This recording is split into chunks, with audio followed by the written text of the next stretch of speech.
일단 이제 이 속임과 거짓으로 인식이 자리 잡혀 있는 게 있잖아요. 그 다음에 용서하는 것이 필요합니다. 이거는 나에게 피해와 아픔을 준 사람에 대해서, 그것이 부모가 될 수도 있고 친구가 될 수도 있고 형제가 될 수도 있어요. 타인에 대해서 용서하고, 그 다음에 나 자신에 대해서 하나님께 용서받는 것도 필요합니다. 어떤 사건은 사실 일방적인 것도 있지만 서로 간에 뭔가가 있어요. 그렇죠? 그래서 내 자신에 대해서 하나님 앞에 회개하고 내 자신을 용서하는 것에 대해서도 필요해요. 왜냐면 우리가 여러 가지, 그때 강의 중에 내가 얘기했는데, 하나님도 나를 용서했는데 내가 내 자신을 용서하지 못하는 사람들이 있어요. 그런 사람들의 성향은 완벽주의적인 성향. 내가 어떻게, 그래서 자기를 계속 자책하는 거예요. 내가 어떻게 이랬지, 어떻게 이랬지. 하나님이 용서하셨다고 하는데도 계속 뭔가 불편한 마음을 갖고 있는, 이것도 믿음 없음이에요. 불신입니다. 그래서 자기 자신에 대해서 용서. 그 다음에 용서가 딱 끝나고 나서 이 사건에 대해서 하나님이 뭐라고 말씀하시는지 이제 믿음으로 듣는 거예요. 우리가 생각과 마음으로 하나님 음성 듣는 것들 알잖아요. 그래서 하나님께서 이거에 대해서 뭐라고 말씀하시는지를 듣습니다. 그리고 하나님께서 말씀하신 것을 바탕으로 이 사건에 대한 새로운 해석이 생깁니다. 하나님의 눈, 하나님의 관점이라고 했잖아요. 하나님의 눈으로 그 모든 사건을 보았을 때, 그리고 하나님의 음성을 들었을 때 이 사건이 나에게 어떻게 다시 재해석이 되는가, 이거예요. 제가 예를 들어서 제가 그 경험한 걸 먼저 얘기를 나눠드릴게요. 그리고 한번 기도하면서 한번 써보시면 좋을 것 같아요.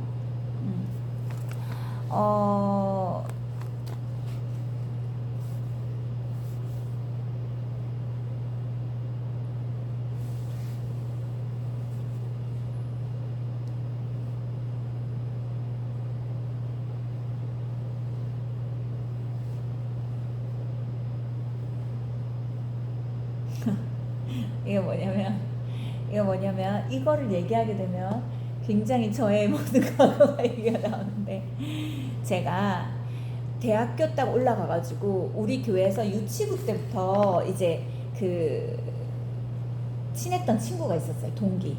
근데 그 남자애였는데, 그러니까 유치부 때부터 친한 친구였으니까 얼마나 친했겠어요. 그런데 대학교가 딱 올라가고 나서 걔가 동현이라는데, 걔가 내가 일본어를 전공했고 걔는 교양으로 일본어를 듣는데 그 일본어를 나한테 가르쳐 달라고 하는 거예요. 그래가지고 그래 좋다. 그래서 자기 A 맞게 해달라고 하는 거예요. 그래 친구니까 그래 그러자. 그러고 남포동에 만나서 했어요. 남포동에서 도토리인가 뭐 어디 카페에 만나가지고 매주 이렇게 했어요. 그런데 이게 남녀가 아무리 친구여도 만나는데 얘가 어느 날은 자기 옷을 사야 된다는 거예요. 옷을 좀 봐달라고 해서 옷 좀 봐주고 뭐 이렇게 했어요. 영화 티켓 있다고 해서 영화도 보고 이렇게 하면서 약간 이게 썸으로 이제 이어지는 거예요. 그리고 얘가 우리 집이 교회에서 갈 때 좀 어두운 곳이 있었거든요. 그래서 이렇게 교회에서 금요일이나 이런 거 끝나면 데려다 주고, 근데 친구니까. 근데 이거를 걔 부모가 본 거예요. 근데 우리는 굉장히 가난한 집안이었고, 걔는 서면이나 이런 데 지하상가에 대리점, 옷가게 같은 걸 하는 데였어요. 그러니까 되게 부유했어요.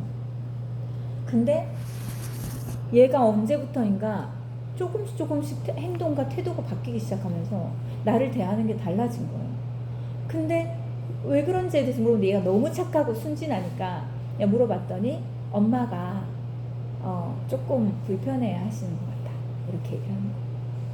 근데 우리가 뭘 한 것도 아니고 뭐 교제를 한 것도 아니고 사귀는 것도 아니고 그냥 좀 더 가까이 지냈을 뿐인데, 근데 내가 이제 그러면서 이제 주변에서 여러 가지 그 부모님에 대해서 얘기도, 교회 서로 다 잘 아니까. 근데 저에 대해서, 저의 집안과 이 가정에 대해서 되게 못마땅히 여기는 것이 있는 거예요. 내 아들은 더 좋은 집안에 더 부유하고 뭐 더 좋은 부모 아래 있는 그런 사람을 만났으면 좋겠는 그게 있었던 거예요. 근데 저 안에 그게 20살 때였는데 엄청난 그 상처였어요.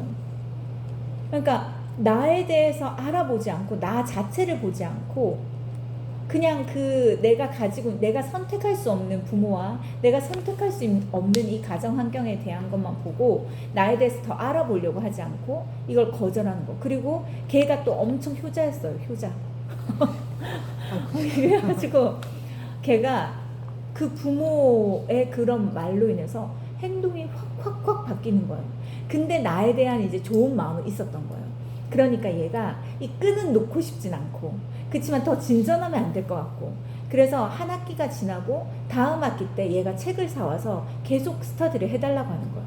근데 내가 얘의 이런 행동과 이 반응을 보면서 너무 상처가 되고 화가 나가지고 이제 내가 더 이상 하지 않겠다고 이렇게 얘기했어요. 그래서 제가 여기 동현이라고 쓰고, 그 사건 부자 부모님 이렇게 쓰고, 가난한 우리 가정에 대한 거 쓰고 썼어요. 그 다음에 인식, 나는 이걸로 통해서 사단이 나에게 어떤 속임과 거짓을 주냐면, 나는 내가 좋아하는 사람으로부터 사랑받지 못한다. 그리고 내가 좋아하는 사람은 그 사람에게 난 항상 맞지 않는 조건을 갖고 있다. 그래서 난 아무나 좋아할 수 없다. 결국 나는 누군가를 좋아하면 안 된다. 이게 인식이 된 거야. 이해되셨어요? 자, 그 다음에 그래서 제가 이제 우리 그 부모님, 그들의 부모님은 이런 일 알지도 못하는데 나는 이걸 용서해야 했어요. 그들의 부모님에 대해서. 근데 내가 더 상처가 됐던 건 뭔지 아세요? 교회에서 나를 볼 때, 제가 교회에서 봉사를 많이 했었거든요. 섬김 많이, 찬양단하고 임원하고 뭐 유치부 교사하고 뭐 다 했어요. 교회에서 하는 모든 봉사를 다 한 것 같아요. 하루 종일. 그 엄마가, 걔 엄마가 날 보면서 항상 칭찬했었어요. 밝게 웃으면서. 그러니까 교회 그 자매로, 봉사 잘하고 섬김을 잘하는 자매로는 좋지만 내 아들의 그것은 싫은 거예요. 그러니까 나한테는 이중으로 이게 상처가 된 거예요. 그러니까 교회에서 나를 보면서 웃으면서 막 이렇게 해주시고 칭찬해 주시는 그 집사님의 모습과 그 이면에 그 이제 막 그런 것들에 대해서 제가 엄청 깊은 상처가 된 거예요.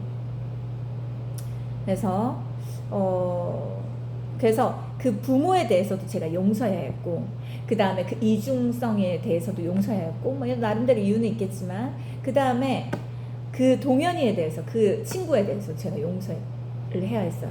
그 불분명하고 뭔가 그 나에 대한 그 뭐 호감이 있었다면 그 마음을 지키지 못하고 엄마의 어떤 말로 인해서 그거를 이렇게 뒤집는 이런 거에 대해서 내가 용서하고 그랬어요. 근데 하나님께서 그 다음 단계 하나님 말씀 제가 듣습니다. 어떻게 주님 말씀하셨냐면, 이런 거짓과 속임에 대해서 이제 용서하고 이렇게 했더니 어떻게 말씀하셨냐면, 물론이다. 너가 아무나 좋아하면 안 돼. 너는 아무나 좋아하면 안 된다. 너는 내 소중한 딸이기 때문에 아무나 좋아하면 안 된다. 나는 아무나 좋아할 수 없어. 나는 사랑받지 못할 거니까 해서 하나님께서 이걸 말씀하시는 거. 너 아무나 좋아하면 안 되는 거 맞다. 왜냐면 넌 너무 소중한 내 딸이기 때문에. 그리고 너가 좋아하는 사람도, 너를 좋아하는 사람도 아무나여서는 안 된다. 라고 주님 말씀하시면서 똑같은 아무나인데 하나님이 이렇게 말씀하시니까 완전히 생각이 달라지는 거예요. 마음이 달라지는 거죠. 그 다음에 제 해석에 보면은 하나님의 관점 보면, 내 딸이 제일 사랑받을 수 있는 사람을 난 온 땅에서 열심히 찾고 있었다. 이 사람이 아니었던 것이 오히려 감사하고 너에게 축복이었다. 이렇게 말씀하시는 거예요. 이게 이제 청년들과 같이 해서 제가 청년들이 공감할 수 있는 예를 들으라고 이걸 한 건데, 일단 이런 거예요. 그러니까 한번 우리가 이런 경우도 있어요. 우리 청년들 중에 한 번, 두 번, 세 번을 만났어요. 그 깊이 사귄 건 아니에요. 근데 모두 다 상대방이 싫어서 헤어졌어요. 자매인데 이 자매가 싫어서 거절한 게 아니고 남자들이 마음이 식어서. 그러니까 이 세 번의 경험과 세 번의 이 거절감이 그 자매한테 무슨 메시지를 줬을까요? 어떤 속임과 거짓? 나랑 비슷한 거예요. 나는 누군가를 만날 수는 있지만 항상 상대방이 내가 싫고 내가 실증 나서 난 헤어지는 사람이다. 그래서 난 누군가를 만날 수 없다. 라고 이야기하는 거예요. 그리고는 자기를 거절했던 사람들을 용서하고 그거에 대한 하나님의 음성을 듣고 이걸 해석하면서 새로운 사람 만나는 거에 대한 새로운 소망을 하나님께서 주시는 거예요. 그러니까 그 자매가 내가 어렴풋이 기억나는데 자세히는 기억나지 않는데 어떤 메시지였냐면, 너가 너무 소중해서 그 사람들이 너에게 도저히 해당되지 않기 때문에 내가 빨리빨리 정리해야 했고, 너가 싫어 그만두게 하면 미련, 이게 그 뭐지, 그러니까 후회가 남을 수 있잖아요. 내가 그때 그랬더라고. 후회가 남으니까 상대방이 먼저 정리하게 함으로 후회도 미련도 안 남게 하나님께서 깨끗이 정리하게 해주셨다. 그러니까 똑같은 사건인데 완전히 해석이 바뀌었었죠. 그러면서 이 마음이 살아나고 회복되니까 이 새로운 사람을 만나는 거에 대한 엄청난 그 기대감과 이제 소망이 생기는 거죠. 뭔지 아시겠죠? 그리고 또 하나, 제가 여기에는 적진 않았는데 어떤 게 있었냐면, 여하튼 제가 저 안에 깊이 뿌리 박혀 있는 것은 뭐냐면, 제가 어렸을 때 아빠랑 같이 살고 싶었지만 아빠는 외국을 가셨고, 그쵸? 제가 가라 해서 보내드린 게 아니에요, 그쵸? 그 다음에 제가 엄마랑 더 오랫동안 살고 싶었지만 엄마도 그 이른 나이에 50세에 돌아가셨어요. 이건 저에게 부모와 나는 왜 내가 원하는 만큼 오래 같이 살 수 없는가에 대한 엄청난 깊은 거절감이 있는 거예요. 아빠랑만 살아서 엄마가 외로워하는 걸 봤고, 이젠 아빠가 있어서 아빠가 또 외로워하는 모습을 보고, 난 그 옆에서 늘 나도 부모가 온전히 함께 있어주지 못한 것에 대한 그 깊은 그 거절. 왜냐면 제가 엄마를 위해 얼마나 기도했겠어요, 그렇죠? 근데 그 하나님께서 그 기도에 제가 응답받지 못했어요. 엄마가 돌아가셔야 했고 천국에 가셔야 했어요. 그러니까 이것도 하나님께 내가 기도한 것에 대한 또 깊은 거절감이 있는 거예요. 그러니까 이런 것에 대해서도, 근데 이때 제가 이거를 막 씨름하고 있을 때 하나님 뭘 보여주셨냐면 꿈을 꾸게 해주셨어요. 엄마가 가장 아름다운 모습으로 고운 한복을 입고 밝게 예쁘게 아름답게 서 계시는 모습을 딱 봤어요. 그러면서 모든 계시가 이제 주어지기 시작하는 거야. 내가 여기 지금 엄마가 살아 계셔도 아빠는 늘 밖에서 운전하는 일을 하셨으니까 엄마는 늘 혼자 집에 계셨어요.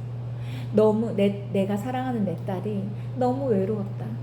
혼자 있는 시간이 너무 오래되었다. 그러니까 아무도 돌봐주는 사람들이 없었다. 내가 내 옆에서 내 사랑하는 딸을 이제부터 내가 돌볼 것이다.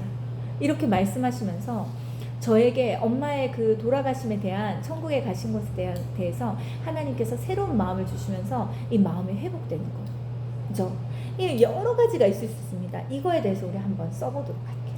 한번 지금 혹시 지금 생각나는 거, 떠오르는 거 있으세요? 쓰는 데는 시간. 다 해보셨어요? 저번에 거절감만 했어요. 네네네. 한번. 근데 나눌 수 있어요? 나누기 어려우세요? 나누기 어려우면 안 나누셔도 괜찮을 것 같긴 한데. 제가 혹시나 피드백을 해드릴게요. 이렇게 하는 게 진짜 맞았다. 뭐 이런 것들. 이렇게 하는 게 맞다. 이런 거. 인정? 거절감. 인정? 내가 잘못한 것을 말할 때 큰 소리로 말하고 행동이 있으면 그 소리를 들으려 하지 않고 큰 소리로 화냄, 몸짓에만 집중하다 보니 상대방의 진심을 듣지 않으려 했습니다. 나를 증명할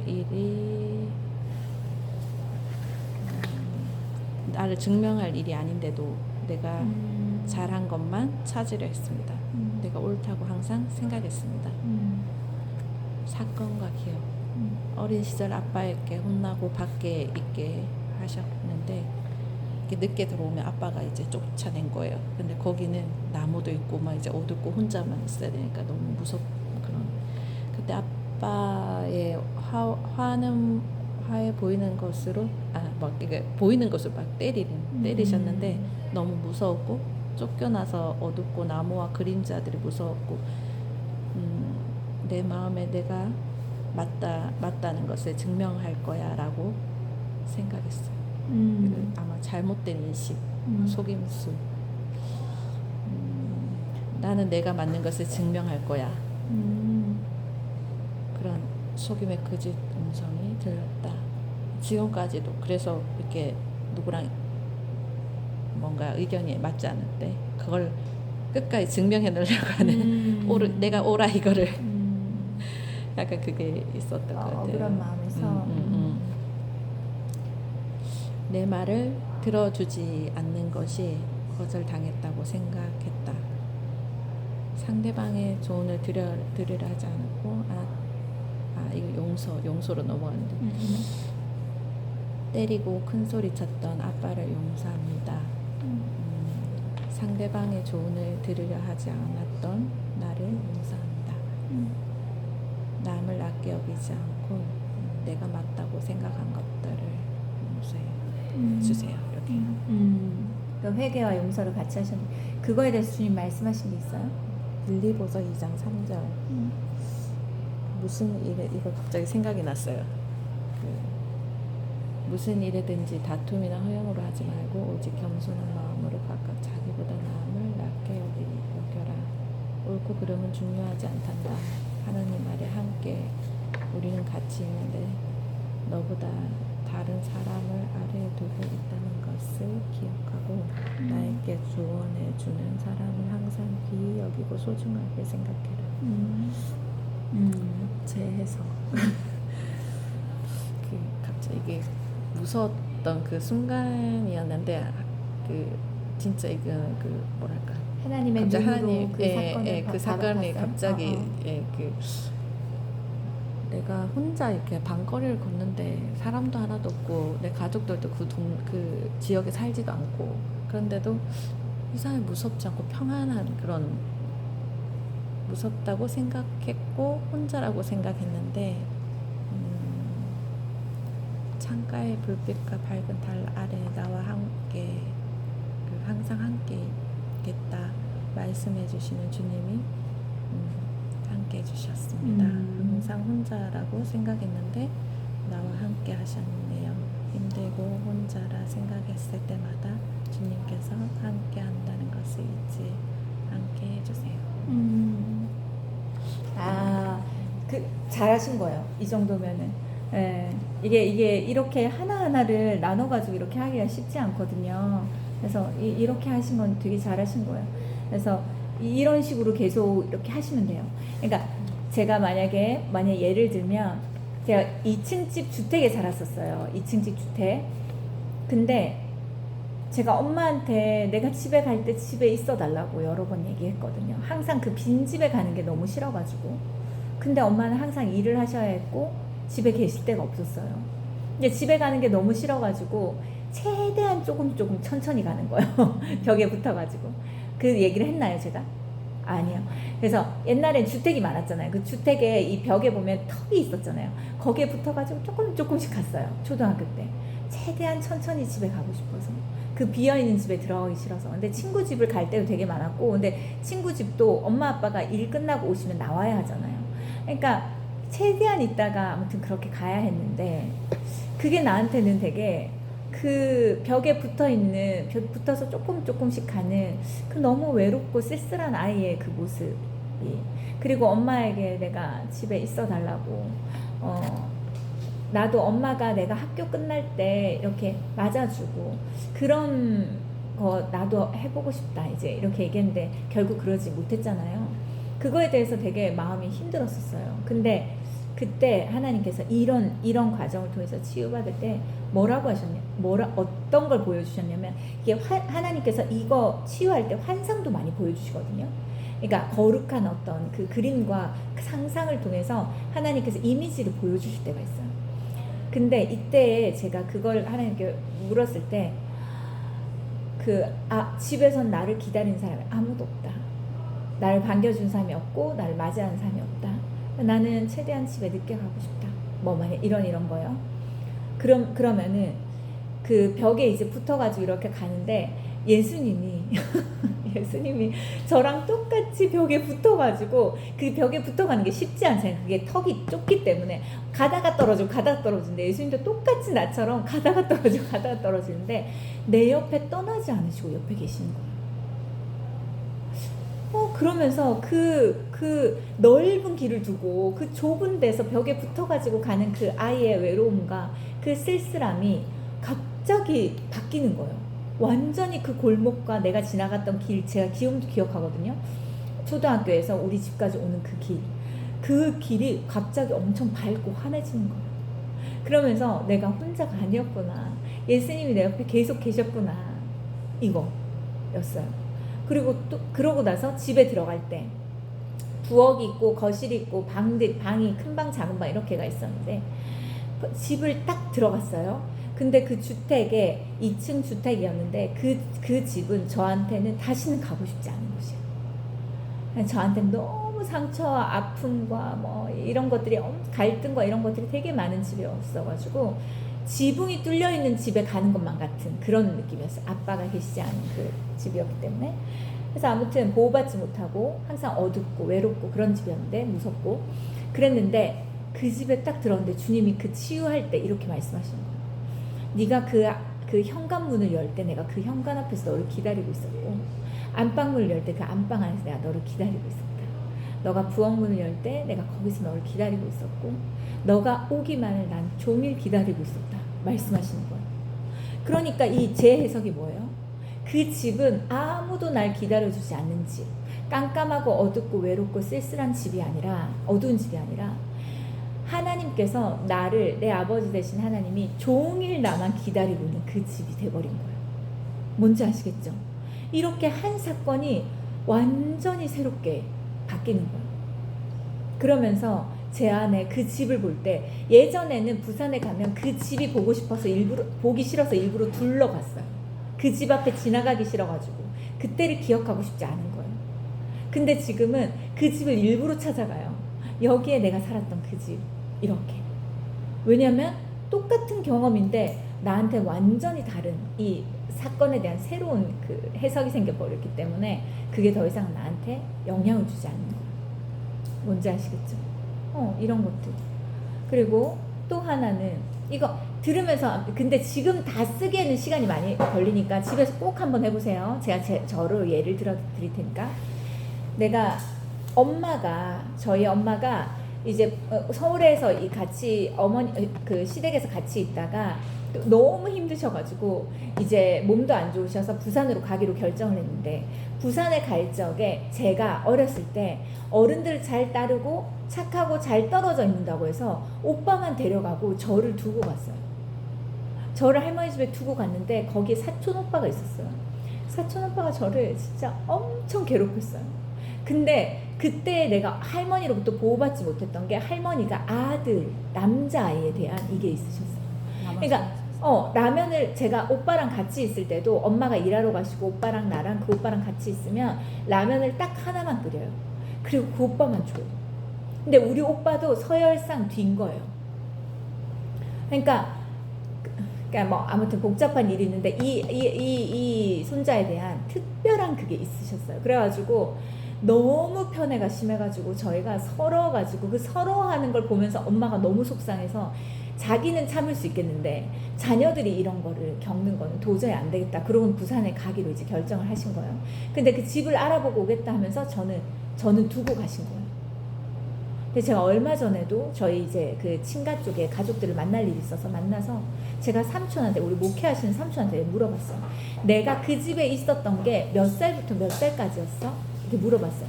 몇 개월이었어요? 얼마 동안이었어요? 왜냐면 그게 며칠이었는지 몇 주였는지 몇 달이었는지 모르겠는데 저한테는 그게 엄청 고통스러운 시간이었어요. 모든 그 상처의 쓴부리가 거기서 다 생겼어요. 그 사촌 오빠가 제 할머니는 자기 편이지 나는 아무도 보호해주지 않지 자기 마음대로 괴롭혔어요. 근데 나는 또 어렸을 때 왜 그랬는지 모르겠는데 이거를 누군가한테 얘기하거나 이 괴롭힘을 얘기하면 문제가 되게 커지고 막 그럴 거라고 생각해가지고 나 혼자 이걸 감당해야 된다고 생각했던 거예요. 아무튼 그랬어요. 그러고는 엄마를 매일매일 기다렸어요. 그 바깥에 나와서. 근데 바깥에 나와서 나뭇가지 막대기로 바닥에 그림을 그리면서 엄마를 매일 기다렸던 거예요.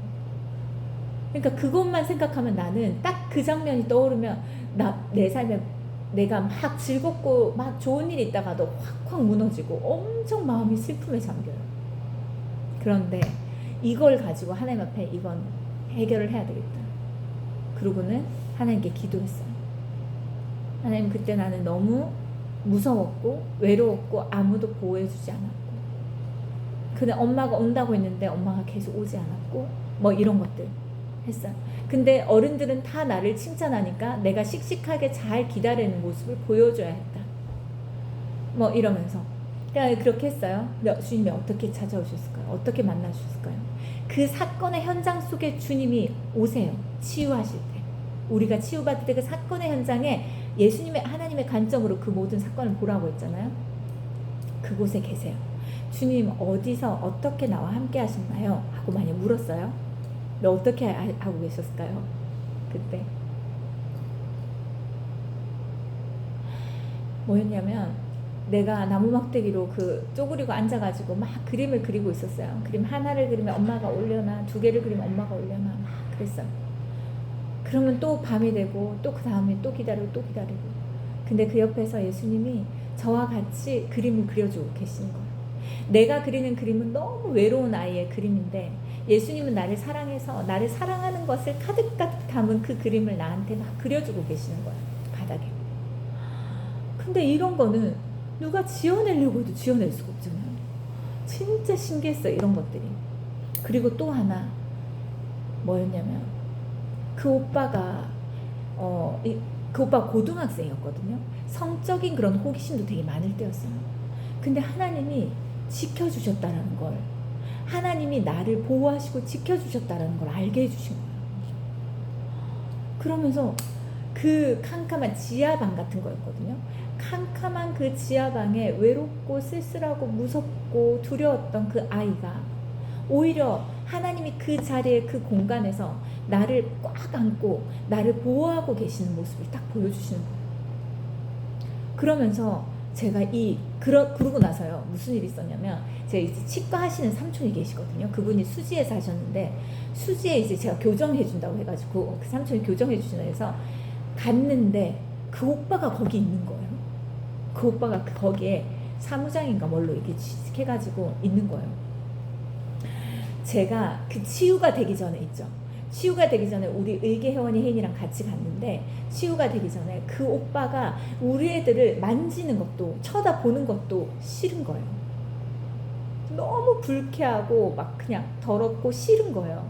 그래가지고 빨리빨리 가자 이렇게 했어요. 그러고는 그냥 대충 인사하고 나왔는데, 그러고 나서 하나님께서 치유해 주시는 시간들이 있었어요.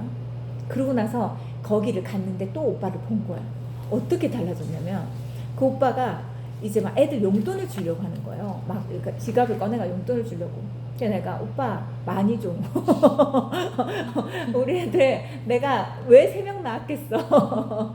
용돈 많이 받아서 나도 좀 도움 좀 생활에 도움 좀 보탬 좀 돼보자. 그리고 아무렇지도 않은 거예요.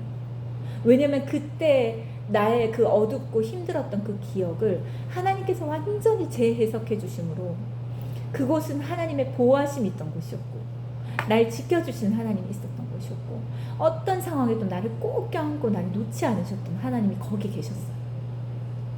그러니까 소름이 끼치는 거예요. 똑같이 몇 달 상간에 그 오빠를 보는데 그 오빠를 대하는 내가 완전히 바뀌어져 있는 거예요. 그 안에 깊은 그 상처를 주님 만지신 거예요. 그러면서 그 다음은 되게 불쌍하더라고요.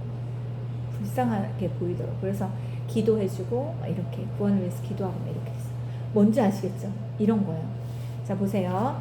다음 넘겨보세요. 한번. 자, 우리가 뭐 계속 다 할 수는 없으니까 일단 분노감에 대해서도 만약에 부모님의 그런 분노와 여러 가지 이런 거에 대해서 나는 이때 분노가 언제 이러냐면 초등학교 5학년 때 6학년 때였는데, 그때 여자들은 가슴이 조금씩 생길 때잖아요. 불안한 애들도 있고.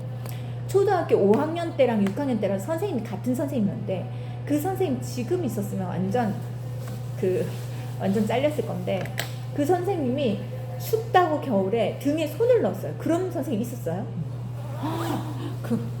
등에 손을 넣었어요. 그것도 뒤에 좀 이렇게 발육이 잘 된 그 애들 있잖아요. 근데 그때 그거에 대해서 누구도 말하지 못했던 게, 그 선생님으로부터 관심과 사랑을 아이들이 받고 싶어 했던 거고, 특별히 그 선생님이 이뻐하는 애들한테만 그렇게 했기 때문에 오히려 그것이 잘못됐다고 생각하지 않고 선생님이 되게 예뻐해준다, 특별히 예뻐해준다 이렇게 생각한 거예요. 근데 그때 그래서 저는 근데 그런 관심의 대상은 아니었어요. 근데 한 번 청소 시간에 한 번 저를 꽉 껴안으려고 하시는 거예요. 근데 제가 뿌리치고 뺐는데 가슴이 살짝 스쳤어요. 엄청 불쾌감이 생기고 분노가 막 올라오는 거예요. 근데 그때 내가 말하지 못하는 거예요. 근데 이게 이 선생님들, 남자 선생님들만 보면, 그래서 제가 좀 이렇게 남자들에게 피해받은 경험들이 좀 있어서 남자들에 대한 그 심각한 그 거부감과 혐오감과 이런 것도 있어요. 같이 엘리베이터 안 타요. 같이 있으면 엘리베이터도 같이 안 타고 보내고 이렇게 해요. 그러니까 심했을 때는 막 더 심했었고. 근데 그거에 대해서 그 선생님을 하나님께서 용서하라고 하시고, 그래서 이런 분노감에 대해서, 그래서 남자들에 대해서 어떤 것이 딱 있으면 제 안에 확 터지는 게 있어요. 버튼이 딱 눌러지는 게 확 터져요. 예전에 어떤 남자, 지금은 없는데 여기 빡빡머리 외인 사람 좀 이상한 사람 있었잖아요. 그 사람이 저를 쫓아온 적이 있었어요. 근데 제가 그때 집에는 아무도 없었고 우리 집 근처에서 만났는데 저를 따라오는 거예요. 근데 제가 그때 되게 마음이 불안했던 게 뭐냐면, 우리 교회 만약 인형이랑 주희랑 여자애들만 둘셋이 있는데 그 사람이 갑자기 들어와가지고 막 거기 있는 거예요, 공간에. 근데 저는 어렸을 때 여하튼 남자를 보호받지 못했잖아요. 그러니까 이 분노감이 있는 거예요. 그래서 내가 그 사람한테 여자아이들만 있다, 이 아이들이 무섭다, 여자아이들만 있을 땐 여기 들어오지 말라고 얘기했어요. 되게 강하고 무섭게 얘기를 했어요. 그러니까 제가 이 사람이 나한테 앙심이 있나? 이런 생각이 든 거예요. 그리고 몇 번 제가 불편한 소리를 했거든요. 근데 이 사람이 쫓아오는데 어디서부터 쫓아오냐면 정관장 있는 데 있잖아요. 거기서부터 나를 계속 쫓아오는 거예요. 근데 저 사람이 이렇게 가겠지 저렇게 가겠지 근데 안 가는 거예요. 그러고는 우리 집으로, 우리 집 관리실 있잖아요. 그 앞으로 얘가 들어오는데 우리 집으로 들어오는 거예요. 내 뒤에 따라서. 제가 온몸에서 땀이 나면서, 제가 웬만해서 아프리카에서 땀이 안 나는데 땀이 나면서 발발발발 떨리는 거예요. 근데 우리 집은 엘리베이터 타고 올라가지 않잖아요. 계단을 올라가죠. 계단을 올라오려고 하는 거예요. 근데 그러면 우리 집을 알게 되잖아요. 근데 너무 무서워가지고 다시 내려왔어요. 그리고는 정 목사님 빌라에 살 적에 정 목사님 집으로 막 갔는데 목사님께 전화를 했는데 목사님 전화를 안 받으시고, 정 목사님께 전화를 했는데 정 목사님 전화를 안 받는 거예요. 계속. 근데 눈물은 계속 나고 너무 무서워가지고. 근데 이 사람이 여기도 쫓아올까봐. 근데 내가 살짝 봤는데 그 사람도 내가 이렇게 돌아서 오는 걸로 해가지고 저쪽으로 갔거든요. 근데 우리 아파트가 저쪽으로 가나 이쪽으로 오나 정관장으로 다시 이 사람이 이쪽으로 다시 오는 거예요. 내가 너무 무서워가지고. 근데 그때 정 목사님 전화를 받았어요. 근데 제가 엄청 소리를 질렀어요. 내가 전화할 때 전화 받으라고 했지. 그래 목사님도 전화한대. 내가 전화할 때 전화 안 받으면 어때? 내한테 무슨 일이 있을지 모르는데. 그러면서 내가 너무 심하게 화를 내니까, 이 분노를 터뜨리니까 이 두 남자들이 놀래가지고 무슨 일이냐고 막 그런 거예요. 그리고 통화가 딱 되니까 그 사람 가더라고. 그래서 제가 그때 얼마나 무섭겠어요. 근데 그분 어떻게 됐어요? 모르겠어요. 그 따갑게 어떻게 안 하고? 그냥 갔어요. 쫓아가만 왔다가. 내가 통화하는 거 얘기하고 막 얘기하는 거 보고 딱 가버리더라고. 근데 제가 그때 너무 무서워가지고, 아무튼 그거에 대해서 막 진짜 막 엄청 무서웠어요. 그래서 제가 그 뒤로도 계속 부탁하고, 목사님한테 부탁하고, 이제 막 부탁해서 내가 전화 먹으면 바로 받아. 바로 받아. 근데 그게 여하튼 그것 자체가 문제가 아닌 거잖아요. 그렇게 하게끔 하는 내 안에 일어나는 이 분노에 대한 원인을 내가 알았고, 그거에 대해서 이제 하나님 앞에 해결해야 했어요. 그러니까 지금도 계속 해결 중인데, 치유는 일회적이지 않다고 했잖아요. 큰 사건들을 다루고 그냥 조금씩 이런 것들에 대해서 하나님께서 말씀하시는 거를 이제 계속 우리가 찾는 거예요. 뭐 어떻게 하는지 아시겠죠? 분노감은 그래요. 그 다음에 또 죄책감. 그러니까 너무 과하게 화를 냈다거나 혼을 냈다거나, 진짜 실수인데 그거에 대해서 너무 일부러 잘못한 것처럼 혼났다거나, 이럴 경우에 이 죄책감이 엄청나게 큽니다. 그래서 이런 경우들을 하나님 앞에서 하나 기억나면 그걸 적는 거예요. 그걸로 해서 어떤 인식이 되는가, 어떻게 용서했는가, 어떻게 했는가. 아시겠죠? 그 다음에 두려움에 대해서 제가 근데 이게 한 사건 안에요, 거절감만 있는 게 아니에요. 그 안에 다 몇 가지가 걸쳐져 있는 게 되게 많아요.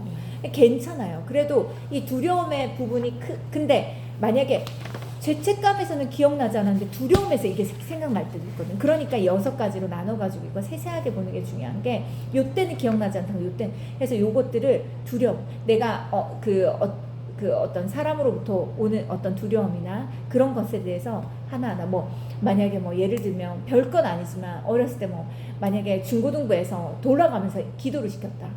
근데 내 차례가 되었다. 근데 내가 기도를 했어요. 근데 뭐 어렸을 때 뭔 기도를 했겠어. 뭐 그냥 했겠죠. 근데 내가 사람에 대한 두려움이 되게 많았거든요. 저 사람 나를 어떻게 생각 이런 거 하나님 인격적으로 만나기 전에. 그러니까 내가 기도만 하고 나면 그 다음부터 난 너무 괴로운 거예요. 너가 뭐 만약에 너가 임원인데 어떻게 이렇게 기도를 해? 너가 이 기도한 거 보고 사람들이 속으로 다 웃었겠다. 그럼 너무 창피하다. 네 신앙이 이봐 기도로 다 드러났잖아. 이런 거. 이 사단이 나한테 거짓말하고 속이는 거. 그럼 내가 하나님 앞에 내가 내 자신을 자책하면서 했던 거에도 용서하고 뭐 이런 시간들을 가져요. 그거에 대해서 주님 뭐라고 말씀하실까요?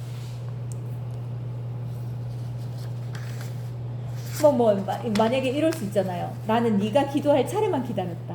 네 목소리로 나한테 기도를 할 때마다 처음부터 끝까지 내 마음이 기쁘고 즐거웠다. 너가 나한테 기도하는 그 목소리가 나한테는 제일 듣기 좋은 목소리였다. 이렇게 얘기할 수 있잖아. 그러면 그때 아무도 나한테 그렇게 생각하는 사람이 없는데 나 혼자 속고 나 혼자 거짓말이 사로잡혀 있는 것으로부터 내가 딱 이제 해방이 되는 거, 자유롭게 되는 거죠. 애정결핍증도 마찬가지입니다. 애정결핍증. 내가 사랑받지 못해서 내가 충분히 사랑받지 못해서 있었던 여러 가지 사건과 기억들이 있어요. 그거에 대해서도 이렇게 쭉쭉쭉 해보는 거예요. 그리고 그 다음에 뭡니까? 마지막으로 열등감.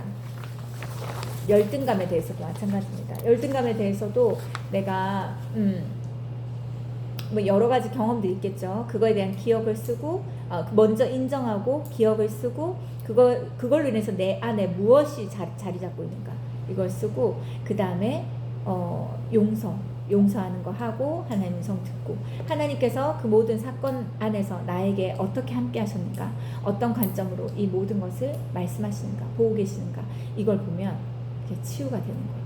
이게 다 되잖아요. 이거 한번 쭉 했어요. 그 다음에는 어떤 일이 딱 일어나면 이거 다 보지 않아도 제 생각의 회로에서 이게 탁탁탁 돼요. 이거 하나님 앞에 정직하게 인정하고 그 다음에 이걸로 인해서 어떤 사단이 나를 속이고 거짓말하는 거에 대해서 예수 그리스도 이름으로 대적하고 이거에 대해서 하고 그다음 하나님 앞에서 용서하고 회개하는 기도하고 그거에 대해서 주님 뭐라고 말씀하시는지 듣고 그 다음에 이 사건에 대해서 하나님께서 새롭게 어떻게 해석해 주시는지 주님 앞에 머무는 시간을 갖는 거예요. 그러면 바로 어제 있었던 것도 바로 오늘 있었던 것도 바로바로 처리할 수 있는 거예요. 이 쓴뿌리가 왜 뿌리일까요? 뿌리는 하루 만에 내려집니까? 오랫동안 내려져요. 그걸 상처를 그대로 방치하고 있을 때 그 아픔을 그대로 방치하고 있을 때 내버려 두고 있을 때 이게 뿌리가 깊어지는 거예요. 근데 이 쓴뿌리는 자신도 해치지만 다른 사람들도 해치기 때문에 이것이 회복되는 건 너무너무 중요한 거고 자신의 앞으로의 인생에서 중요하고 내 주변에 나를 사랑하는 사람을 위해서도 너무 중요하고 그 다음에 가장 큰 피해자가 누군지 아십니까? 자녀들은 나를 너무 사랑해요. 그리고 나보다 항상 작아요. 나이로도 작고 체구로도 작지만 나중에 어른이 되어서도 계속 나보다 모든 것들이 적습니다. 그렇죠? 연륜으로도 경험으로도 나이로도 내가 함부로 할 수 있다고 생각하는 거. 그렇기 때문에 이 쓴뿌리가 정리되고 해결되고 회복되지 않으면 결국 피해를 보는 대상은 내가 사랑하는 내 가장 사랑하는 자녀들, 가족들, 내 옆에 있는 그 측근들 이 사람들이 제일 힘든 거예요. 그렇기 때문에 이런 시간들은 반드시 가지시면 좋겠습니다. 꼭 해보세요. 하는 거랑 안 하는 거랑 완전히 달라요. 그리고 아마 새로운 차원의 영적인 어떤 그 경험들과 영적 세계를 경험하게 되실 거예요. 그리고 꼭 이거 하실 때 하나님의 성령의 도우심을 구하는 기도가 꼭 필요해요. 내가 막 찾는 게 아니에요. 성령께서 조명해 주세요. 깨닫게 해주시고 기억나게 해주세요. 알게 하시고 생각나게 해주세요. 그럼 그냥 적는 거예요. 그리고 이것이 또 하나님 음성 듣는 거에 얼마나 개발되는지 몰라요. 왜냐면 근데 하나님 음성 들을 때 여기 계신 분들은 워낙 잘하시죠. 말씀 안에 계속 계시니까 잘하시지만 안전하지만 만약에 죄책감에서 듣는에 대해서 듣는다. 근데 하나님이 너가 그때 그렇게 안 했더라면 이런 일은 없었을 거야. 하나님 음성일까요? 하나님은 절대 우리한테 정죄하지 않으세요. 그렇죠? 그러니까 하나님의 음성을 잘못 착각해가지고 분별하지 못하면 잘못된 소리를 듣게 됩니다. 왜냐면 우리가 듣는 음성은 하나님의 소리도 있지만 사단의 소리도 있고 내 안에서 나오는 나의 소리가 있어요. 이것들을 잘 분별해야 돼요. 근데 그러면 뭘로 분별할 수 있을까요? 성품으로 분별하는 거예요. 하나님의 성품에 맞는 말씀인가? 이것이 하나님의 성품에서 나오는 것인가? 하나님의 다양한 성품을 난 모르겠다. 그러면 사랑, 딱 하나 사랑으로 걸러봐야 돼요. 사랑으로 검증을 해봐야 돼요. 하나님 날 사랑하시는데 사랑하셔서 말씀하신 음성이 맞는가? 그럼 이게 맞는 거예요. 분별하는 거 어렵지 않으시죠? 그렇게 하고 이 사건에 대해서, 그리고 이 사건을 바라보면서는 한 가지 질문을 하셔야 돼요. 제가 아까 했던 것처럼, 하나님 이 현장에 주님 어떻게 나와 함께 하셨습니까? 요것만 물어보면 돼요. 이걸 물어보면 주님이 기가 막히게 주님이 말씀하세요. 그리고 생각나게 해주시고 떠오르게 해주시고 어떤 장면들을 보여주시고, 그게 거룩한 계시를 하나님께서 열어주시는 거예요. 이게 뭐 우리가 뭐 신비주의에 빠지고 이런 게 아니라 이거는 너무 자연스러운 거예요. 진짜 신기하죠? 그래서 그런 은혜를 우리 수요 양육반에 계신 분들은 꼭 경험하셨으면 좋겠습니다. 그리고 그렇게 되면 제가 누군가를 이렇게 딱 대하잖아요. 그러면은 같이 있기 편한 사람이 있고 같이 있기 불편한 사람이 있어요. 무슨 차이인 줄 아세요? 똑같은 얘기를 해도 마음에 걸려. 뭔가 불편해. 똑같은 얘기를 해도 엄청 예민하게 반응해. 똑같은 얘기를 해도 그거 부정적인 생각으로 확 가버려요. 똑같은 얘기를 해도 오해를 하고 똑같은 얘기를 해도 상처를 받아요. 왜 그럴까요? 이런 사람을 대하는 거 우린 다 불편해요. 말하기가 조심스러운 거야. 뭘 말을 못해. 뭔 말을 해도 거기에 탁탁탁 꽂히니까. 그 사람의 특징은 뭘까요? 상처의 쓴뿌리가 너무 많은 사람이에요. 너무 많고 너무 깊고 너무 다양하니까 여기에도 걸리고 여기에도 다 걸리는 거예요. 이게 치유되지 않으면 그 사람들이 가까이 하기 어려워요. 다쳐요. 가시가 돋아 있어서 그걸 계속 찔려서 아프고 다칩니다. 거리를 둬야 돼요. 그런데 무슨 얘기를 해도 이해되고 오해할 만한 말을 해도 나에 대해서 믿어주고 그쵸? 그럴 만한 이유가 있을 거야. 그러면은 그 사람에게 뭘 할 수 있을까요? 뭐든 얘기할 수 있는 거야. 가까이 대하기 편하고 무슨 얘기를 해도 그 신경을 쓰거나 그 걱정을 하거나 다 얘기하고 나서 저 사람 저렇게 생각하면 어떡하지? 이런 걱정이 없는 거예요. 근데 그런 걱정을 매번 해야 된다. 얼마나 피곤해요. 그 사람 안 만나고 싶잖아요. 그렇죠? 내가 어떤 사람인가 생각해 보세요. 그러면 내 안에 치유가 얼마만큼 일어났나? 얼마만큼의 상처가 있나? 얼마만큼의 그 치유가 일어나고 있는가? 그리고 또 하나 더 있어요. 이것까지 얘기하면 진짜 엄청난 건데 이분들 귀를 여세요. 귀를. 또 어떤 경우가 있는 줄 아세요? 밖에 사람, 남들, 흔히 말하는 남들은 괜찮아요. 남들은 너무 편하게 생각해. 이 사람 너무 좋아하고 주변에 늘 사람들이 있고. 그런데 나를 진짜 알고 나의 진짜 본 모습을 보는 내 가족들 있잖아요. 불편해, 어려워해. 그리고 그게 굉장히 괴로워해. 그건 뭘까요? 이 사람은 여러 개의 가면을 쓰고 다니는 사람. 얼마나 피곤한지 몰라요. 회사에서는 이런 가면, 누구 만날 때 이런 가면, 교회 사람 있을 때 이런 가면. 얼마나 힘들겠어요. 그렇게 살기가. 그러니까 이게 내가 내 있는 모습 그대로를 내가 보여줄 수 있는 사람인가? 그거에 대해서 보여줬을 때 내가 이 6가지 감정 상태에 내가 있는 사람인가? 아니면 이것으로부터 자유케 된 사람인가? 그것이 이 사람의 치유 상태, 지금의 치유 상태를 보여주는 거예요. 그리고 또 하나는 여기 지금 말씀 보시잖아요. 말씀을 보면서도 치유가 일어나요. 찬양을 하면서도 치유가 일어나요. 신기해. 이건 경험해 본 사람 알아요. 말씀을 그냥 읽을 뿐인데 치유가 일어나요. 저 얼마 전에, 그러니까 제가 다음에 다 모였을 때 제가 기도 요청하면서 얘기할 건데 엄청 마음 아픈 일이 있었어요. 원치 않은 어떤 어려움을 만났어요. 근데 낭독을 하는데요. 눈물이 나는 거예요. 이 당황스럽고 힘든 이 상황에 대해서 주님이 마치 나에게 말씀해 주시는 것 같은 거예요. 그럼 치유가 일어나면서 상황은 하나도 바뀐 게 없는데 내 마음이 바뀌었어요. 왜냐면 주님이 그 말씀으로 날 만져주셔서. 말씀으로도 일어나고요. 찬양으로도 일어납니다. 찬양. 찬양은 이스라엘의 찬송 중에 거하시는 주요. 하나님의 임재가 있는 곳이에요. 찬송 중에는. 그렇기 때문에 하나님이 한 사람 한 사람을 만지시는 거예요. 그래서 어떤 곳에 뭉클하고 어떤 곳에 눈물이 나고 어떤 곳에 막 이렇게 하잖아요. 치유가 일어나는 겁니다. 그렇죠? 그러니까 말씀 시간, 기도 시간, 그 다음에 혼자 말씀을 볼 때도, 설교를 들을 때도, 아니면 뭐 모든 시간에 하나님은 치유하실 수 있어요. 제한 없이 하나님께서 나를 마음껏 만지시고 회복시키시고 치유해 주시도록 나를 내어드리고 나를 열어드릴 때 하나님께서 우리의 머리부터 발끝까지 있는 모든 것에 대해서 다 세세하게 내가 기억하지 못하는 것조차도 다 아신 하나님이 우리를 회복시키십니다.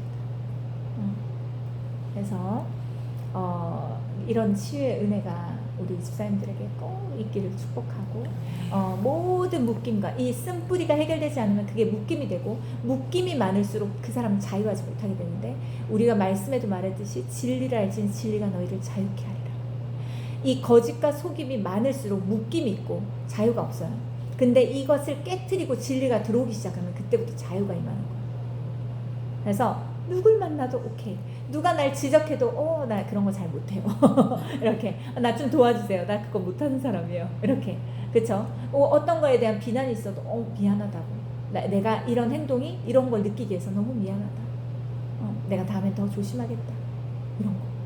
너무 투명하게 살아갈 수 있는 거야. 관계 안에서. 화내는데 내가 자기가 마음이 불편했으면 내가 미안해 이렇게 말하면 또 봐라 또 이렇게 말한다 이러면서 그게 그거는 그 말 자체에도 이분 안에 쓴뿌리가 있는 거예요. 그게 나쁜 말은 아니죠. 잘못된 말은 아니잖아요. 그래서 그러니까 나는 괜찮은데 당신 혼자 불편한 거야. 이거에 대해 기분 나빠하는 거야. 나는 마음이 넓어서 괜찮은데 당신 혼자 지금 불편한 거야. 그렇지만 당신 불편하다고 생각하니까 내가 미안해. 이렇게 말해 기분 나쁜 거예요. 그러니까 조 집사님은 그냥 치유가 많이 필요해요. 집사님 똑같은 말을 해도 이 사람한테는 그 받는 사람 입장에서 좀 다른 것 같더라고요. 그리고 또 하나 세례받을 때 있죠. 치유가 일어나는 사람도 있어요. 세례받을 때 하나님께서 내 말로 다 표현하지 못하는 것들을 다 만지셔서 세례받고 나서 하나님 인격적으로 만나고 나서 완전히 바뀐 사람도 있죠. 인격적으로 완전 바뀐 사람도 있어요. 그 주님을 만지시는 거. 그런 거.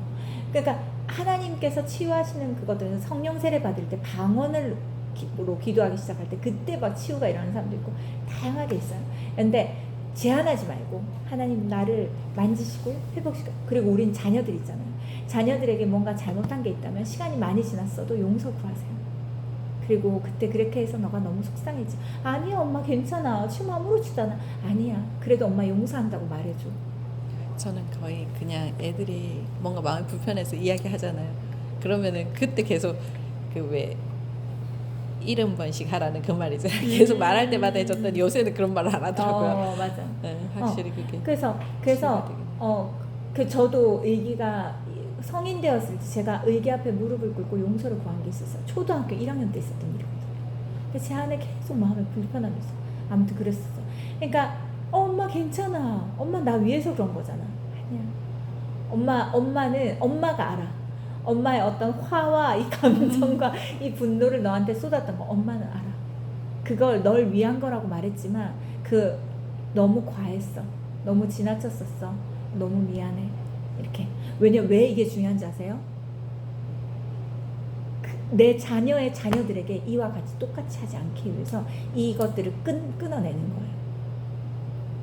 그래서 아무튼 용서를 구하면 이것들이 끊어집니다. 끊어지기 때문에 이 자녀들, 내 자녀들을 대할 때 달라집니다. 그래서 아무튼 한 6개월 정도 치유를 받아야지 할 수 있는 거를 지금 저는 진짜 이 말씀 안에 있으면서 제가 많이 바뀐 것 같아요. 그 집사님은 맞아요. 저는 진짜 그래요. 맞아.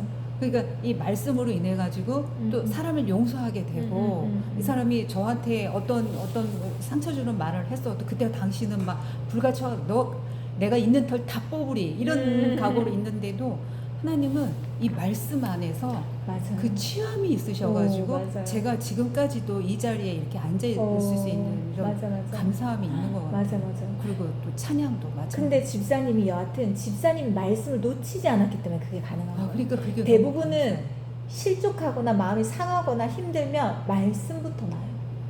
맞아요. 보기 네. 싫어져요. 왜냐면 이 거부감이 생기는 거예요.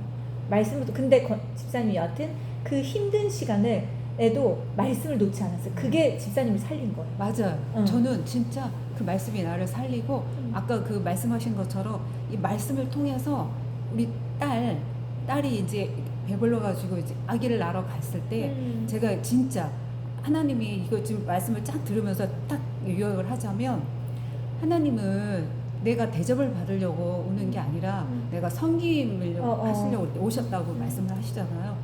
근데 딸 아기 낳으러 갈 때 제가 그 딸한테 발을 이렇게 씻겨주면서 예수님이 제자의 발 닦아주듯이 그 딸한테 이거 소파에 앉으라고 그러고서 엄마 왜 엄마가 하나 더 행동하니까 이거 막 앉아.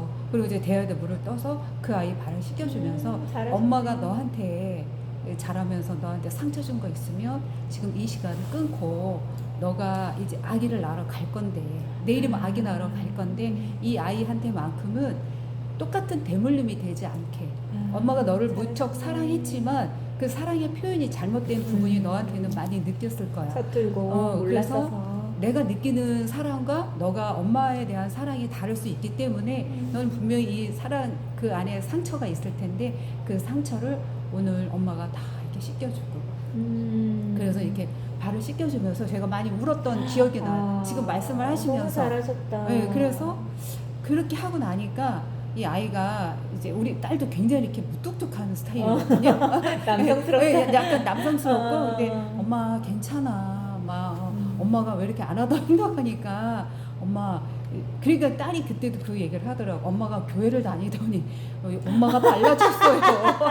엄마가 달라졌어요. 이게 뭔가 있기는 있나 봐. 그때 그랬어 우리 딸이. 그러니까 딸이 교회 네, 나오고 지금 믿음, 이제 근데 그렇게 하고 그 다음날 이제 병원 가서 아기를 낳고 이렇게 하는 과정에서 그게 바로 하나님이 저에게 주시는 그 말씀 그 말씀 안에 이렇게 정말 깊이 이렇게 있다 보니까 이게 치유함이 저를 제가 나이를 떠나서 저를 이렇게 자라게 하시는 게 있구나. 집사님이 늦게 신앙생활했음에도 불구하고 지금 이렇게 세워진 게 말씀 때문이에요.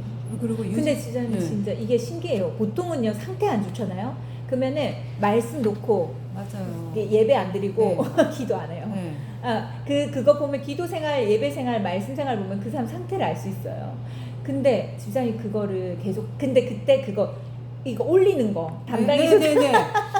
그러니까 안 할 수가 없어. 저는 진짜 이 통독 올리는 걸로 인해서 하나님이 이게 그 시편 말씀처럼 맞아. 그 지팡이로 나를 안위하신다 그랬잖아요. 그 지팡이 이 손잡이로 나를 계속 여기를 이렇게 잡고 계신 게 아닐까. 사역이 이래서 중요하다니까요. 그래서 사역이 이래서 중요해요. 그래서 제가 멀리 이렇게 딸 결혼하기 전에 멀리 여행 가도 이 말씀을 우리나라하고 저기 시간 차이가 엄청 나는데도 이 말씀을 놓지 않게 하시는 이 분들이 저는 지금도 나를 살리시는 부분이구나.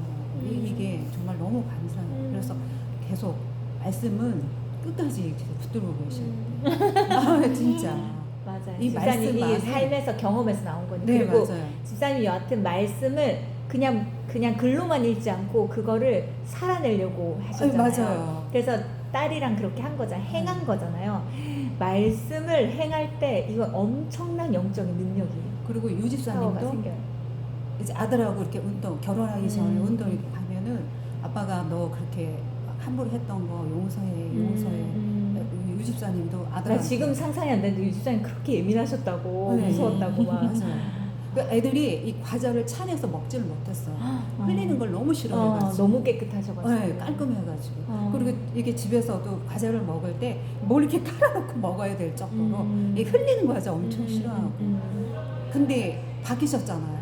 이게 제가 안 잊혀지는 게 기억나시겠지만 유 집사님이 그 뇌수술 받고 인사하러 온다고 이 지팡이 이거 뭐야 이거 짚고 이렇게 그 구성전에서. 그 올라오셨잖아요. 맞아. 그때 그날 목사님이 왜 기타 치시면서 찬양하셨잖아요. 근데 너무 인사만 하고 가시겠다는 분인데 너무 울었어요. 그러니까 맞아. 찬양으로 하나님을 치유가 만난 거 맞아, 같아요. 맞아, 맞아. 하나님을 그때 찬양으로. 유집사님이 엄청 많이 맞아, 울었어요. 울었어요. 처음 왔을 맞아요. 때. 그러니까 믿음 뭐 예수님 영접한 것도 아니야. 아니고, 믿음도 맞아요. 없어. 아무것도 모르는데 그러니까 주님이 근데 지금 사모님이 이 말씀을 하시면서 그 많은 것들을 하나님이 또 떠올리게 하시니까 아 그때 하나님이 유집사님을 통해 만나게 하셨고 찬양으로 만나게 하시고 지금도 말씀 너무 사모하시고 오집사가 이 말씀 안에서 변화되는 모습에 또 유집사님도 그렇고 같이 서로 이 도전이 되는 거예요. 저도 그 유집사님 모습을 그러니까 남편이라고 그래서가 아니라 그냥 한 성도로 서로가 성도로 이렇게 바라보는 거죠. 성도로. 그러니까 맞아요. 열심히 하시는 그 모습에 아 그치. 나도 또 도전이 되고 그런 그러니까 두 분이 또 잘 서 계시니까 자녀들이 또 이렇게 믿음 안에서 맞아. 손자까지 1대, 2대, 3대가 된 거잖아요. 진짜 이게 얼마나 놀라운 건지 몰라요. 그래서 지금 순간 그 생각이 나더라고요. 그 딸을 잘하셨다. 저도 웬만해서는 이 엄마의 권위를 잘 안 내려놓거든요. 맞아. 아이들한테 집사님도 되게 자녀들 앞에서 되게 강하셨어요. 강했어요. 강하고 무서웠다고 하더라고요. 제가 네, 보니까 엄마가. 그 재건이 친구들은 엄마가 집에 있다 그러면 무서워가지고 안 오고 막 제가 애들 막못 오게 하고 막 이렇게 강하게 하는 게 있었거든요. 근데 딸 같은 경우도 그거를 엄마의 권위를 내려놓고 이 발을 닦아준다는 거는 처음 있는 일이었거든요. 이 딸 아이한테 목욕은 시켜주지만 어렸을 때 아기 때 시켜줬지만 이렇게 결혼해가지고 배불러서 내일 아기 낳으러 가는데 이렇게 대야에다 물을 받아서 이거는 이렇게 할 수 있는 너무 거는 잘하셨다. 하나님의 말씀 안에서 저를 바꿔놓으시는 부분이 있지 않았나. 어머니 학교에서 저도 했었거든요. 어머니 학교에서 자녀하고 남편 발 세족식 해주고 그 발 그림 그려가지고 또 제가 그때 느낀 거 또 상대방이 또 느낀 걸 적어줘야 돼. 나도 어머니 학교, 아버지 학교 그거를 계속 생각했는데 한번 우리 남편도 아버지 학교를 초등학원 갈때 정 목사님이 그랬고. 아동부 애를 발 이렇게 한 마디다. 맞아 그랬잖아. 근데 엄청 그때 변했던 게 뭐였냐면 내가 아빠에 대해서 오해했던 게 있었던 거예요. 아빠가 바람 폈는데 그건 나한테 잘못한 게 아닌데 그게 나한테 잘못했다고 생각을 하게 된 거예요. 내가 당했던 걸 이제 아빠가 똑같은 행동을 했으니까 그래서 거기서 확 분리가 이렇게 되더라고요. 이렇게 아빠는 나한테 너무 잘했던 아빠였던 거. 그래서 거기서 또 부모님한테 편지 쓰는 게 있어요. 편지를 또 보내줘. 부모님 받아가지고 그걸 봐요. 우리 아빠 근데 다행히 돌아가시기 전에 그런 것들을 그래서 그런가 굉장히 나를 보고 싶어하고 또 이렇게 사랑한다는 말을 많이 해줘서 그런가 그런 건 있었던 것 같아요. 네. 좋아요. 그래서 애들이 저를 무서워해가지고 저하고는 장난을 지금도 잘 안 쳐요. 아빠하고는 아빠한테는 유집사 막 이러고 절대는 저한테는 절대 오집사라고 안 해요. 그게 있어요. 그러니까 오집사님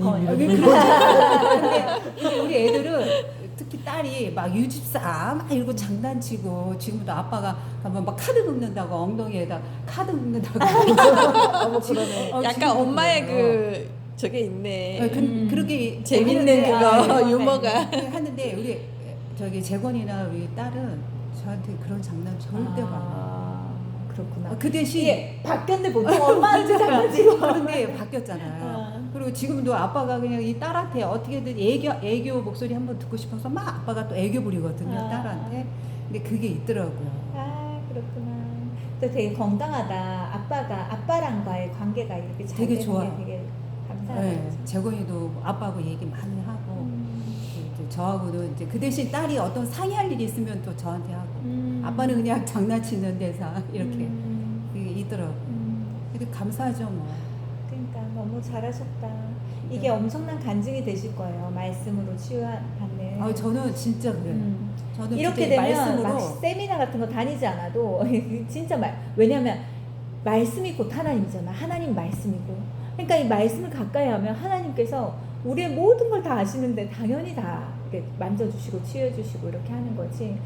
그러니까 그 말씀 붙잡고 있는 게 되게 좋고 낭독 제가 이번에 그 낭독하는 분들 제가 계속 듣진 않거든요. 근데 한번 다 들어보고 싶어서 막 들어보는데 유진이도 한 적 있더라고요. 그쵸? 딱 들어보는데 하나님께서 얼마나 얼마나 기뻐하실까? 얼마나 이뻐하실까? 이 목소리를 얼마나 좋아하실까? 아동 감동이 우리가 들어. 저기 남독하잖아요. 음. 근데 원래 아동부는 그거 해서 찍어서 올리는데 김인영이 그거로 지 혼자 낭독을 해가지고 인형이?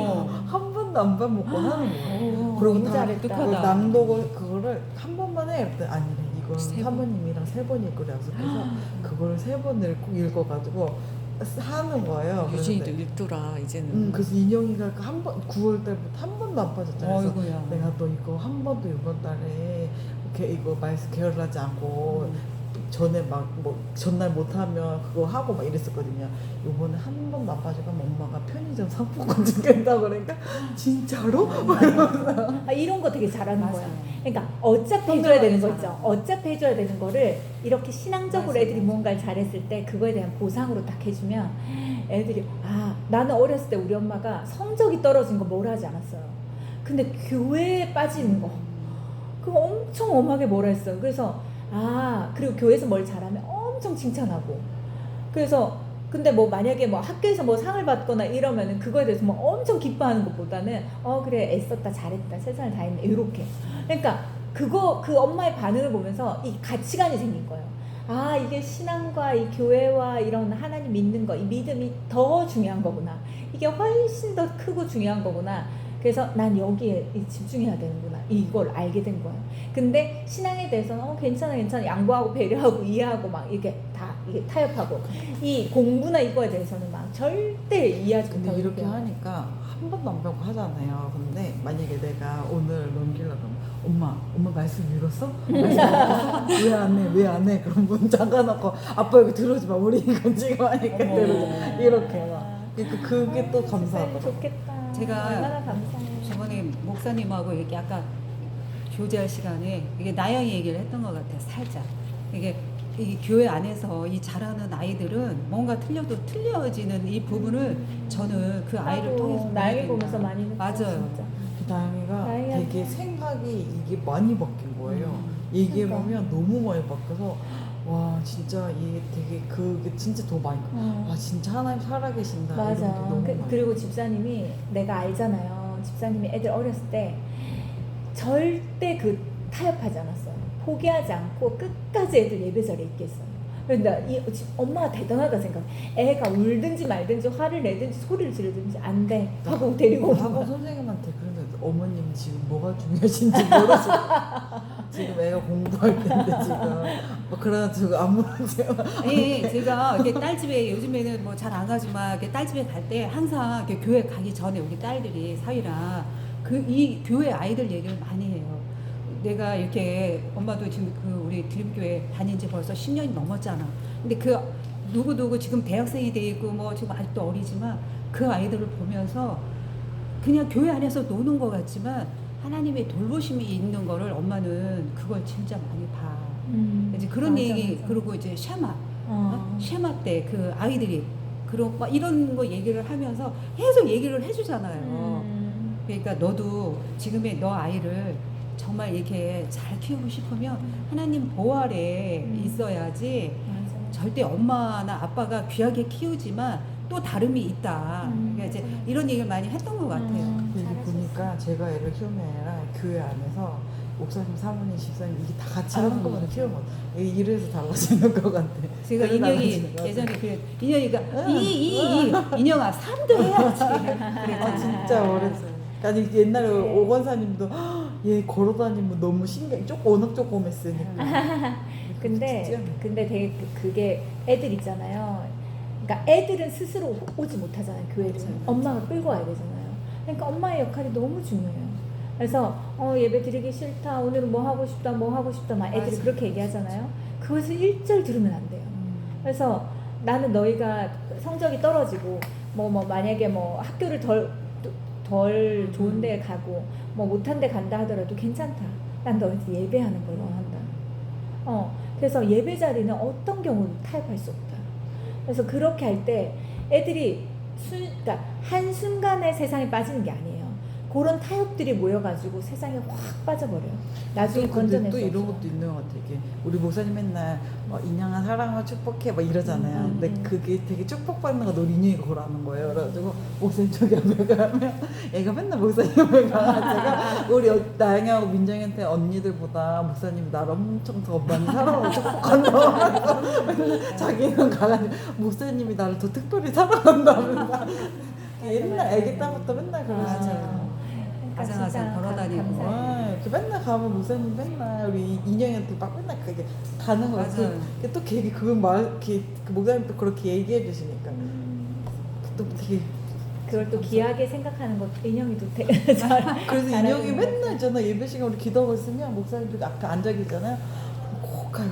꼭 가가지고 사랑하고 축복해 이러면 내가 애들한테 꼭 얘기해 주는 게 있어요. 예배 시간에 얘가 뭐 만약에 피곤해서 쉬고 싶다, 뭘 하고 싶다 할 게 있다 그러잖아요.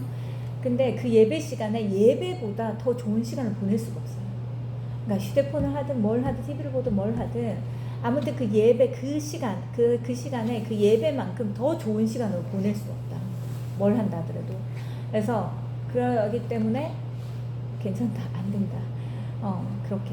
그러니까 그런 것들을 계속 근데 우리 애들은 이제 수금 예배도 다 그렇게 했어야 됐잖아요. 이게 쉽지 않아요. 되게 힘들어하고 그렇지만 그래도 내가 해줄 수 있는 가장 중요한 내 자녀에게 줄 수 있는 유산이 애들을 예배자로 세우는 거다. 무슨 일이 있어도 예배를 드리게 하고 이렇게 모임과 예배에 힘써 참여하게 하는 거 되게 중요하고 아무튼 모두 다 잘하고 계시니까 이렇게 하고 그 다음에 다음 주에 우리가 그 시간을 제가 한 분 한 분 오늘 안 계신 분들과 통화해가지고 조금 일단 집사님 시간 다 되시는 거예요? 네. 우리가 조금 교제하는 시간 좀 왜냐면 양육할 때는 계속 진도에 맞춰서 가기 바빴기 때문에 조금 교제하고 저도 좀 같이 좀 나눔하고 그 다음에 같이 밥도 먹고 식사도 하고 그렇게 하면 좋을 것 같아요. 그렇죠? 그래서 제가 다른 분들 시간을 물어보고 4시가 될지 5시가 될지 조금 시간을 좀 여유 있게 만나면 좋을 것 같아서 그렇게 하도록 할게요. 괜찮으세요? 네. 제가 기도하고 마칠게요. 하나님 감사합니다. 오늘 여러 가지 나눔들 같이 하게 해주셔서 감사하고 하나님이 우리를 사랑하셔서 우리의 아픔과 우리의 상처에 얼마나 관심이 있으신지 그리고 그것을 얼마나 회복시켜 주기를 원하시는지 그래서 수많은 방법으로 다양하게 우리를 만나셔서 우리의 모든 아픔들을 치유하시고 우리의 눈물을 닦으시고 우리의 마음을 씻으시는 그 하나님의 놀라운 은혜를 보게 해주심을 감사합니다. 이 은혜가 우리에게만 머물러 있지 않고 우리 자녀들에게 내 가족들에게 내가 사랑하는 사람들에게 이 은혜가 다 임하게 하여 주셔서 하나님께서 우리를 얼마나 사랑하시고 그 사랑 안에는 모든 상처와 아픔과 괴로움과 고통들이 다 녹아지고 다 씻어진다는 것을 알게 하셔서 하나님의 사랑 때문에 우리의 마음도 우리의 앞으로의 인생도 우리가 앞으로 살아갈 날들도 다 완전히 새로워질 수 있게 하시고 또 소망으로 넘치게 하여 주시옵소서. 어떤 것도 우리를 묶어놓는 것이 없게 하나님 모든 그 쓴뿌리와 속임과 거짓을 끊어주시고 하나님 진리 안에서 온전한 자유를 누리고 그리고 많은 사람들을 자유케 하는 사람으로 우리를 사용하여 주시옵소서. 아버지 오늘 우리와 함께 해주셔서 감사하고 예수님 이름으로 기도드렸습니다. 아멘. 수고하셨습니다.